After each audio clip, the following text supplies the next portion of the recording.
A little over a month ago, I started going through every mainline Sonic game in release order, either watching cutscene movies or playing them myself when I had the opportunity.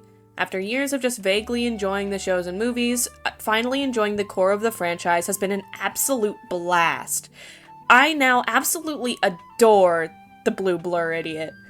Near the tail end of my journey, I was faced with one game, Sonic Forces. Due to the whole create your own character mechanic and the insane sales everything was on at the time, I decided to buy it and play it for myself. Despite my expectations, I had a good time. Yes, the game is objectively bad, but the music and the character customization kept me interested. Very recently, however, I was trying to find a game I could achievement hunt. And with my huge fixation on Sonic, I was going through the Sonic games I had. And Forces seemed like a pretty good pick. Because of my lasting interest in the game, I was willing to go back and replay parts of it, and at a glance the objectives themselves seemed fairly reasonable, if a little grindy. After a little bit of getting the easy stuff, like the Wispin collection, which is still probably the worst name for weapons in any video game, and character creation, I was taking a look at the list again to see what all I should be focused on, and one interesting achievement caught my attention. Ring King. For those unfamiliar, this achievement requires that you collect 100,000 rings in total. Now you might be wondering, how is it that bad? Sure, it would take a while, but you naturally make progress in getting it simply by playing the game. Now, while that is true, I haven't mentioned one very important stipulation. It only counts rings at the end of a level. Again, not so bad, but those familiar with the game may realize the problem. There's a hard maximum on how many rings you can hold at once. 100. Seeing this, I was intrigued. How bad does this get? The progress tracker said that after beating the game and replaying levels a few times, I only managed to accrue around 4,000. How long would it take to get this one achievement?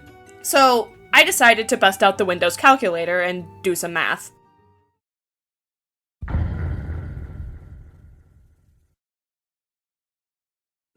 With the hard max of 100, you can only add 100 to your total per level played. Any collected over the maximum or any lost during the level would not be counted.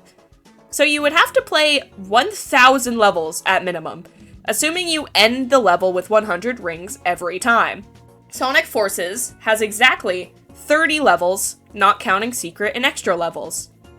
Let's say, for the sake of argument, someone is trying to get this achievement by playing the levels in order. Basically, replaying the game over and over again, starting with stage 1, and once beating the final boss in stage 30, just restarting at the beginning. And let's, again, for the sake of argument, say they finish each level with 100 rings.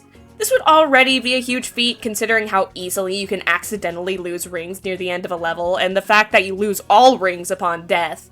But not unreasonable with how generous the game is handing them out. In order to complete this achievement in this way, you would have to beat the game a little over 33 times. Now, absolutely horrendous already. And remember, this is Forces we're talking about. I may have enjoyed the game on a first playthrough, but it can be bland at times. This would be absolutely miserable. Now, I was curious, just how long it would take to do this. The absolute godsend of a website, howlongtobeat.com, says that, on average, the main story takes around 4 hours to beat. But that would include cutscenes and such, which is not included when replaying the levels. So instead, I will be working off the rush time listed on the site, which is closer to 3 hours. Again, not perfect, but it's the best I have. I will not be going off of speedrun times here, as the average player would not be able to reach times of that caliber. So, with 33 playthroughs lasting 4 hours each, this would take 99 hours. Again, one single achievement. Now, this would not be a very efficient method, all things considered. A much better way of going about this would be to replay a secret or extra stage over and over again. They tend to be very short and are very generous with rings, even by Sonic Forces standards. So, I timed myself going through one I thought would be a good pick. Secret Stage 4, Plasma Cannon. It isn't very difficult, and it has opportunities to reach 100 even after getting hit once or twice. I got got a time of around 53 seconds. So, for the sake of my own sanity, I'm rounding it up to 1 minute. Also, for the sake of my own sanity, I'm not taking the player working up towards getting this level unlocked into account. This is a guess on how long it would take for someone to collect 100,000 rings in general, not just how the game would handle tracking it. So, with this fast and easy method, it would take around 16 hours and 40 minutes. Better than the previous estimate of 99 hours, but still absolutely insane for one achievement, especially considering that this method would only be honing in on ranking, without any opportunities to get any other grindy achievements on the way, such as General or You Got Them All, for defeating 100,000 enemies and collecting all parts respectively. In short, if you're looking to get a new Steam badge or Platinum trophy, don't do Sonic Forces. It's not worth it.